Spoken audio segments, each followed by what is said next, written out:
അടുത്തതായിട്ട് നോക്കുന്നത് CBI officers guns carry ചെയ്യുമോ എന്നുള്ളതിനെ പറ്റിയിട്ടാണ്.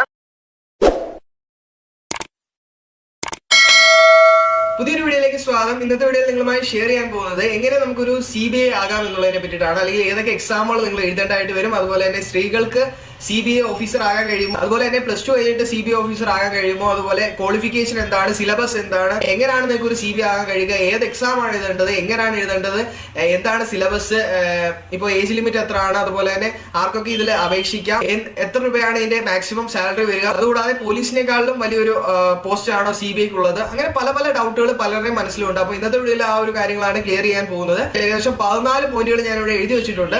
ഈ 14 പോയിന്റുകളും നിങ്ങളുടെ ഉള്ളിലുള്ള സംശയങ്ങൾ, അതുപോലെ തന്നെ CBI നോട്ടിഫിക്കേഷനെ പറ്റിയുള്ള ഡീറ്റെയിൽസുമാണ്. അപ്പോൾ വീഡിയോയെ കുറിച്ച് എന്തെങ്കിലും അഭിപ്രായങ്ങൾ പറയാനുണ്ടെങ്കിൽ തീർച്ചയായും താഴെ കമന്റിലൂടെ അറിയിക്കുക. കാരണം പലരും പറയുന്നുണ്ട് സ്പീഡ് കൂടുന്നു, സ്പീഡ് കുറയുന്നു എന്ന് പറയുന്നുണ്ട്. അപ്പോൾ നിങ്ങൾ എന്താണെന്ന് നിങ്ങൾക്ക് ഫീൽ ചെയ്ത് അതൊന്ന് അറിയിക്കുക. അതുപോലെ തന്നെ എന്തെങ്കിലും ഡൗട്ടുകൾ ഇതിനെക്കുറിച്ച് തോന്നുകയാണെങ്കിലും നിങ്ങൾക്ക് താഴെ കമന്റിലൂടെ പറയാവുന്നതാണ്. ചാനൽ ആദ്യമായിട്ടാണോ ജസ്റ്റ് ഒന്ന് സബ്സ്ക്രൈബ് ചെയ്യുക, തൊട്ടടുത്തുള്ള ബെല്ലൈക്കൻ എനേബിൾ ചെയ്യാൻ മറക്കണ്ട. വീഡിയോ തീർച്ചയായും നിങ്ങൾക്ക് ഉപകാരപ്പെടും. സോ ഇപ്പോഴേ ജസ്റ്റ് ഒന്ന് ലൈക്ക് ചെയ്തേക്കാം. താഴെ ഡിസ്ക്രിപ്ഷനിൽ നിങ്ങൾക്ക് എൻ്റെ ഒരു വാട്സ്ആപ്പ് ഗ്രൂപ്പ് ലിങ്ക് കാണാം. നിങ്ങൾ ജോയിൻ ചെയ്യുകയാണെങ്കിൽ ഏറ്റവും പുതിയ ജോബ് ന്യൂസുകൾ നിങ്ങൾക്ക് ലഭിക്കുന്നതായിരിക്കും. അതുപോലെ തന്നെ മാക്സിമം കൂട്ടുകാരിലേക്കും ഷെയർ ചെയ്യാൻ ഈ വീഡിയോ മറക്കണ്ട. Okay, how to join CBI എന്നുള്ളത്. അപ്പോൾ നിങ്ങൾക്ക് ഇവിടെ കുറെ റിസൾട്ടുകളാണ്. അപ്പോൾ ഞാൻ ജസ്റ്റ് ഇതിന്റെ ഓരോ ക്വസ്റ്റ്യൻസ്, ഇമ്പോർട്ടന്റ് ആയിട്ടുള്ള ക്വസ്റ്റ്യൻസ് നോക്കാം. ഒരു CBI ഓഫീസറിന്റെ സാലറി എത്രയാണ് എന്നുള്ളതിനെ പറ്റിയിട്ടാണ്. ഏകദേശം 35,400 രൂപ മുതൽ 1,12,400 രൂപ വരെയാണ് സാലറി പറയുന്നത്. അടുത്തതായിട്ട് +2 കഴിഞ്ഞിട്ട് എങ്ങനെ നിങ്ങൾക്ക് CBI ആകാം എന്നുള്ളതിനെ പറ്റിയിട്ടാണ്. അപ്പോൾ നിങ്ങൾ നോക്കുകയാണെങ്കിൽ CGP എന്ന് പറഞ്ഞൊരു എക്സാം നിങ്ങൾ എഴുതേണ്ടതായിട്ടുള്ള അവസരം ഉണ്ടാകാം. കമ്പൈൻഡ് ഗ്രാജുവേറ്റ് പ്രിലിമിനറി എക്സാം എന്നാണ്.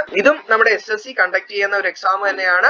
അടുത്തതായിട്ട് ഇതിന്റെ ഏജ് ലിമിറ്റ് നോക്കുകയാണെങ്കിൽ 20-ും 27 വയസ്സിനും ഇടയ്ക്കുള്ള യുവതി യുവാക്കൾക്കാണ് അപേക്ഷിക്കാൻ അവസരം. അപ്പോൾ ഇതിന്റെ ഒരു കാര്യം എന്ന് വെച്ച് കഴിഞ്ഞാൽ +2 കഴിഞ്ഞിട്ട് നിങ്ങൾ ഈ ഒരു എക്സാം എഴുതുക ആദ്യമായിട്ട് തന്നെ.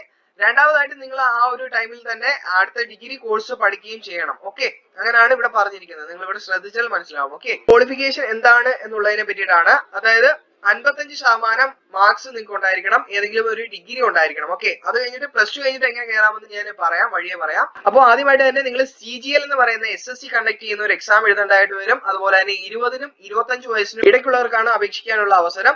അപ്പോൾ CGL എന്ന് പറയുന്ന ആ ഒരു എക്സാമിനായിട്ട് നിങ്ങൾ വെയിറ്റ് ചെയ്യുക. അപ്പോൾ ആ ഒരു എക്സാം വഴിയായിരിക്കും നിങ്ങൾക്ക് അപേക്ഷിക്കാൻ കഴിയുക. അടുത്തതായിട്ട് എങ്ങനെ നിങ്ങൾക്ക് CBIക്ക് പ്രിപ്പയർ ചെയ്യാം എന്നുള്ളതിനെ പറ്റിയിട്ടാണ്. അപ്പോൾ നിങ്ങൾ UPSCയുടെ ടെക്സ്റ്റുകൾ, അതുപോലെ തന്നെ അതുപോലുള്ള എക്സാമുകളൊക്കെ നിരന്തരമായിട്ട് എഴുതുക. അതുപോലെ SSC CGL എക്സാമിനേഷന് വേണ്ടി പ്രിപ്പയർ ആകുക എന്നുള്ളതിനെ പറ്റിയിട്ടാണ്. അപ്പോൾ ഇതിനെപ്പറ്റി ടെക്സ്റ്റ് ബുക്കുകൾ വേണമെങ്കിൽ നിങ്ങൾ താഴെ കമന്റ് ചെയ്യുക. പക്ഷേ അതിനെ പറ്റിയിട്ട് ഒരു വീഡിയോ ചെയ്യുന്നതായിരിക്കും. അതുപോലെ തന്നെ അടുത്തതായിട്ടുള്ള ഒരു ചോദ്യമാണ് ഏത് സബ്ജക്ട് പഠിക്കണം മെയിൻ ആയിട്ട് ഫോക്കസ് ചെയ്ത് എന്നുള്ളതിനെ പറ്റിയിട്ട്. അപ്പോൾ ഇവിടെ നോക്കിയാണെങ്കിൽ നിങ്ങൾക്ക് ഏത് ആർട്സ്, കൊമേഴ്സ്, സയൻസ് സബ്ജക്റ്റുകൾ പഠിക്കാം. അതുപോലെ തന്നെ നിങ്ങൾ പ്രിപ്പയർ ചെയ്യുമ്പോൾ +2 മുതൽ ആ ഒരു പ്രായം, കുഞ്ഞു പ്രായം മുതൽ തന്നെ ഇതിന് ട്രൈ ചെയ്തുകൊണ്ടിരിക്കുക, അല്ലെങ്കിൽ അതിന്റെ സിലബസുകൾ പഠിച്ചുകൊണ്ടിരിക്കുക. ഓക്കെ, അടുത്തതായിട്ട് നോക്കുന്നത് CBI ഓഫീസേഴ്സ് ഗൺസ് ക്യാരി ചെയ്യുമോ എന്നുള്ളതിനെ പറ്റിയിട്ടാണ്. ഇപ്പോൾ ക്രിട്ടിക്കൽ ആയിട്ടുള്ള ഒരു ക്രൈം കേസ് ഹാൻഡിൽ ചെയ്യുന്ന ഓഫീസർ ആണെങ്കിൽ അത് നിയമപ്രകാരം അത് കൊണ്ടു നടക്കാം എന്നുള്ള ഒരു ഗണ്ണ് നെസസറി ആണെങ്കിൽ നമ്മുടെ കയ്യിൽ വച്ചിരിക്കാം എന്നുള്ളതാണ് ഇവിടെ പറഞ്ഞിട്ടുള്ളത്. ഓക്കെ, അല്ലാതെ ചുമ്മാ ഒരു ഫണ്ടിന് വേണ്ടി കൊണ്ടു നടക്കാൻ കഴിയില്ല. വളരെ പ്രധാനപ്പെട്ട ഒരു ഡൗട്ടാണ് സ്ത്രീകൾക്ക് ജോയിൻ ചെയ്യാൻ കഴിയുമോ എന്നുള്ളതിനെ പറ്റിയിട്ട്. സ്ത്രീകൾക്ക് ജോയിൻ ചെയ്യാനുള്ള അവസരമുണ്ട്.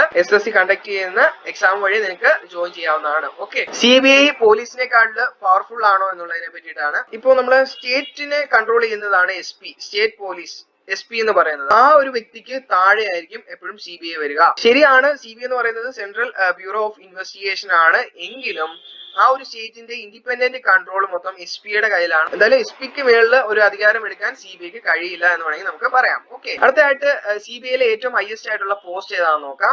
CBIയിലെ IPS officer with rank of director general of police ആയിരിക്കും ഏറ്റവും ഹയസ്റ്റ് ആയിട്ടുള്ള പോസ്റ്റ് എന്ന് പറയുന്നത്. അടുത്തതായിട്ട് SSC CGL ടഫ് ആണോ എന്നുള്ളതിനെ പറ്റിയിട്ടാണ്. ഇപ്പൊ 2018-ലെ SSC CGL എന്ന് പറയുന്നത് ഭയങ്കര ഫേമസ് ആയിട്ടുള്ള ഒരു എക്സാം ആയിരുന്നു. അപ്പോൾ ഇത് ഭയങ്കര ഡിഫിക്കൽട്ട് ആണ്. കാരണം എന്ന് വെച്ച് കഴിഞ്ഞാൽ ഞാൻ പറഞ്ഞല്ലോ, ഏത് സ്ട്രീമിൽ പഠിച്ചവർക്കും അപേക്ഷിക്കാൻ കഴിയുന്ന ഒരു എക്സാം ആണ് SSC CGL. അതുകൊണ്ട് തന്നെ കുറച്ച് ടഫ് ആയിരിക്കും. ഇനി എന്റെ സിലബസ് ഒക്കെ നമുക്ക് താഴേക്ക് നോക്കാം. ജനറൽ ഇന്റലിജൻസ് പറയുന്നുണ്ട്, അതുപോലെ തന്നെ റീസണിങ് പറയുന്നുണ്ട് 50 mark, general awareness 50 mark, quantitative aptitude 50 mark, English 50 മാർക്കാണ് പറഞ്ഞിട്ടുള്ളത്. ഓക്കെ, അടുത്തതായിട്ടുള്ള ഡീറ്റെയിൽസ് നോക്കുകയാണെങ്കിൽ അതുപോലെ തന്നെ CBIക്ക് എങ്ങനെയാണ് ഒരു എൻക്വയറി ലഭിക്കുക എന്നുള്ളതിനെ പറ്റിയിട്ടാണ്. അതൊരു മജിസ്ട്രേറ്റ് ഒക്കെ വഴിയാണ്.